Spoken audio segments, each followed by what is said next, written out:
The darkness. The sky was clear, and the stars were brighter than usual as an eerie silence lingered amongst the mountains. There was something in that silence that made the tranquility unsettling, a thing not physically present, but real nonetheless. In that deafening silence was a sinister warning of a great darkness, an unnameable mass that has slithered through the cosmos for aeons, lurked in that silence. From the outer reaches of space it crept, a formless cloud of blackness. It has seen many planets like Earth in many universes, and with each it passes, it leaves a hideous scar on history. A world like Earth is a magnet to the darkness. It is a thing beyond consciousness and concepts of morality. It is a thing ascended from the need for survival.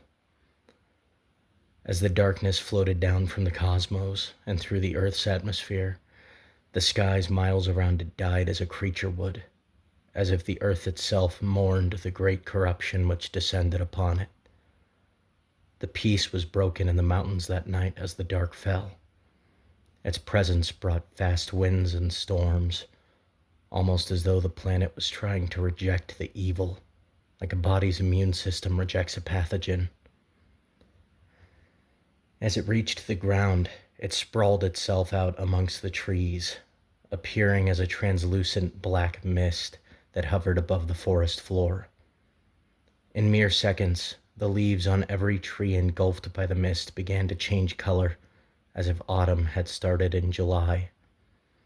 All along the ground under it, the grass grew 3 inches, and each huckleberry unpicked on a bush rotted to a shriveled up, vile waste.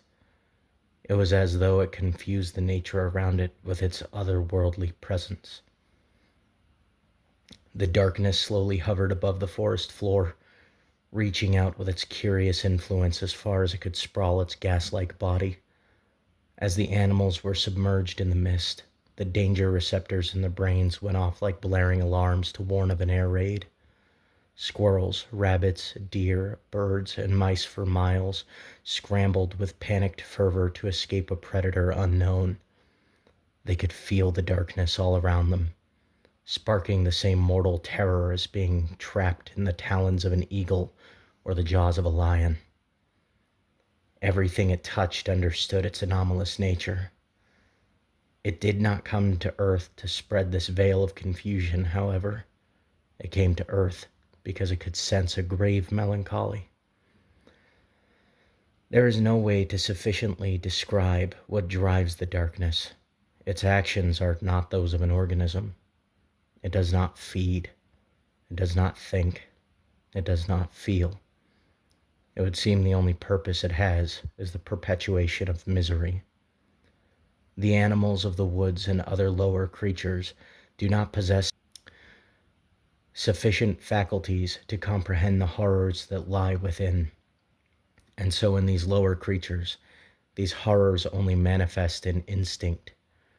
From the loathsome mind of man and other beings like him, the darkness retrieves its bounty. As lonely as the mountain appeared, it was not.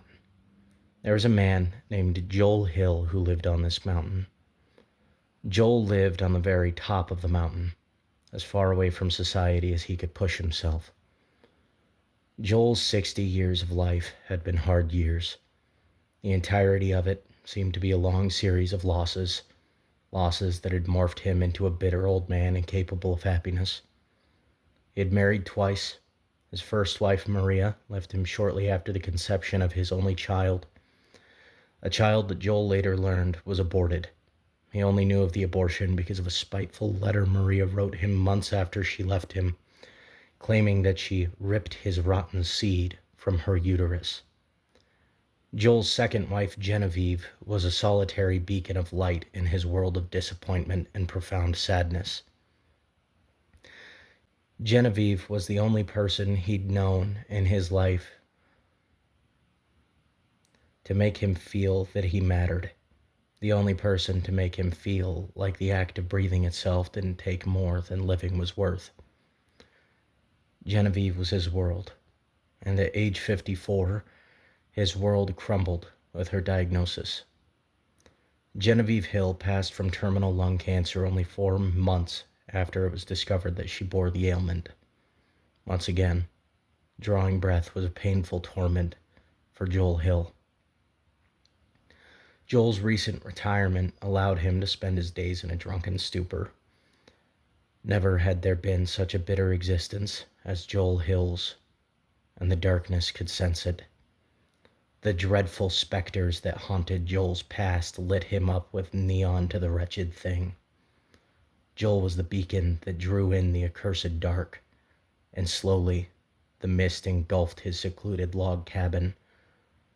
Just as the darkness fully shrouded the cabin with its black mist, he jolted upright from his drunken unconsciousness. He didn't remember a nightmare, but the dreadful tightness in his chest alluded to one.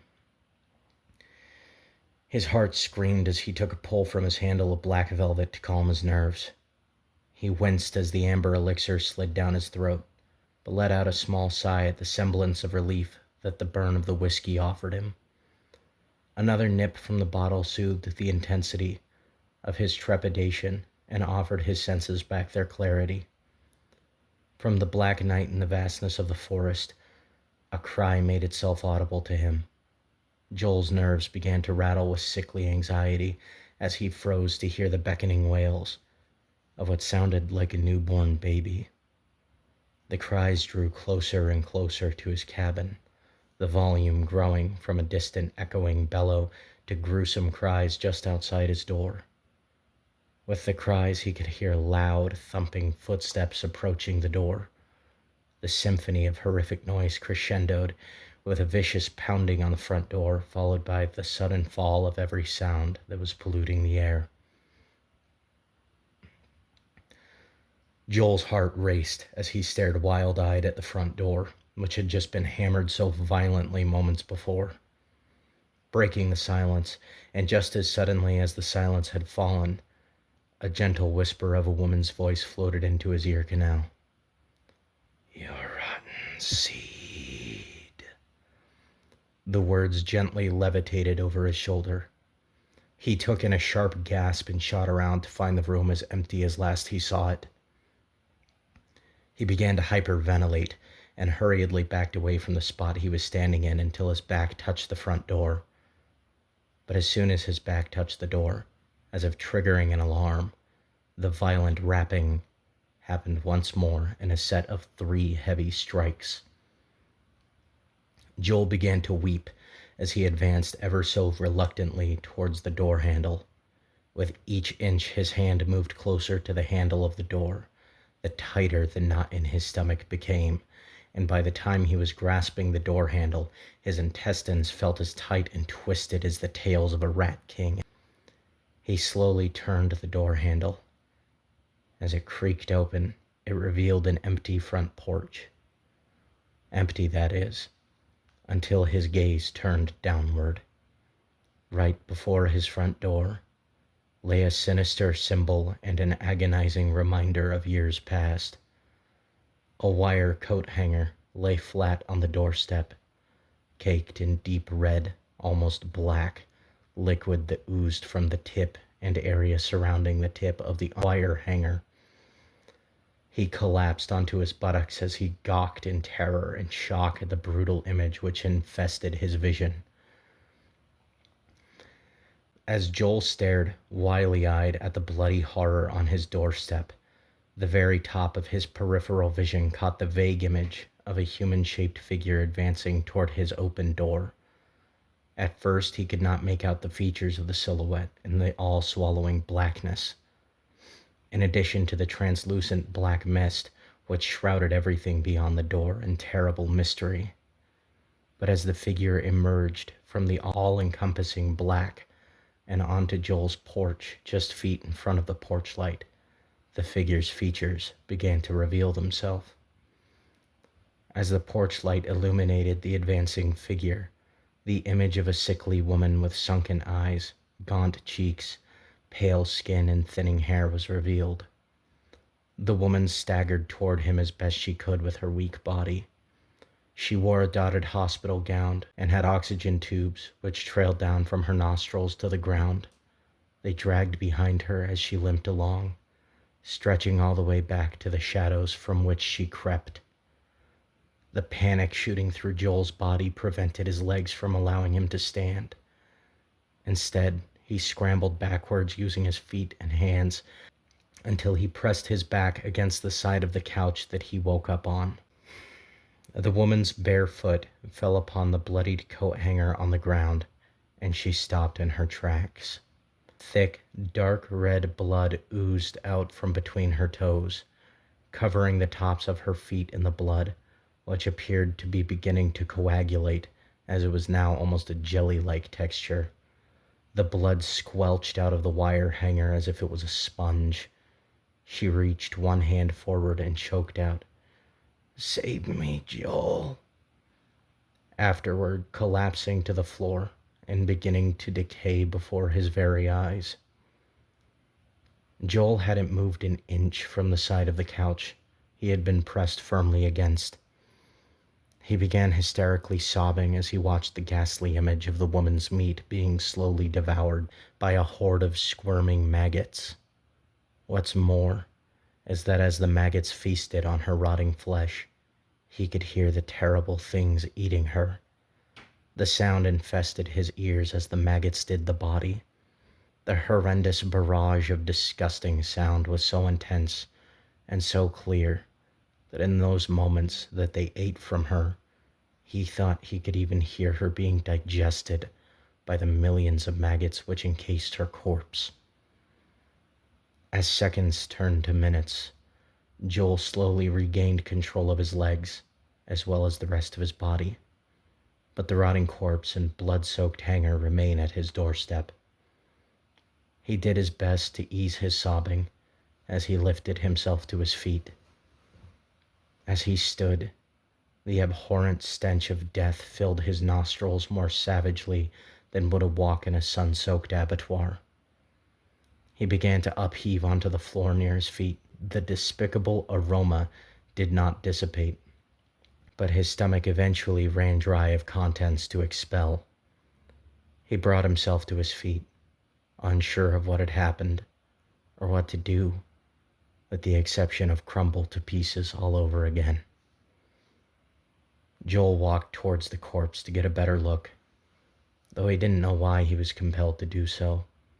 Most of the woman's flesh had been stripped from her skull by the maggots, with the exception of a few jagged tatters of meat still clinging to the maroon-stained skull, the flesh now an off-brown color. Though he could not see her face now, he remembered what it looked like as the features revealed themselves in the glow of the porch light. The face that was revealed in that light was the uncanny picture of Genevieve Hill. All over again, he had endured the near-lethal, heart-stabbing agony of watching his beloved Genevieve slip away, and now she lay rotting to dust on his living room floor. The horror faded from Joel's face as it fell expressionless. Grief had shattered him. In the moment's terrible silence, the faint but constant beep of what sounded like a heart monitor flatlining arose from somewhere in the house. He hung his head as he dredged onward to the sound out of some perceived obligation. It led him to his bedroom, where the dreadful high-pitched wail not only persisted but grew louder and even louder as he progressed towards the nightstand beside his empty bed. As he opened the nightstand, the beep grew ear-piercing, almost deafening. The drawer was empty, except for a .357 Magnum revolver which seemed to stare back at Joel. The beep persisted as he slowly picked up the revolver from the nightstand and sat on the side of his bed. Drawing breath had finally become too painful. He opened his mouth and inserted the gun barrel, pointing it at an upright angle to assure the bullet would pass through his brain and end his melancholy. The revolver had no external hammer, so pulling it back to create a short, light trigger pull was impossible. He held the gun steady as he allowed his finger to compress on the trigger, being as deliberate as possible to hold the gun steady in his mouth so as to assure the bullet would destroy where he wanted it to. As the shot rang out, the beeping came to a sudden halt, and all fell silent. Brain matter and skull fragments exploded out of a massive exit wound on the back of his head. The crimson painted the wall and ceiling to the rear of him, and as his body fell, so too did his bed become soaked in crimson. As the bullet hole still streamed blood, and while the bore of the gun still smoked, the darkness converged from the sea of mist to form a jagged orb of concentrated black mass before its victim. It encapsulated his body with its dark. There was some unknowable bounty the darkness retrieved from the corpse of its victims. The physical appearance of its victim didn't change, but it was retrieving something. It hovered from the body and dispersed itself into the corrupting, miles-spanning black mist once again. Satisfied with its bounty of misery, it was determined to find the next wounded animal it may prey upon.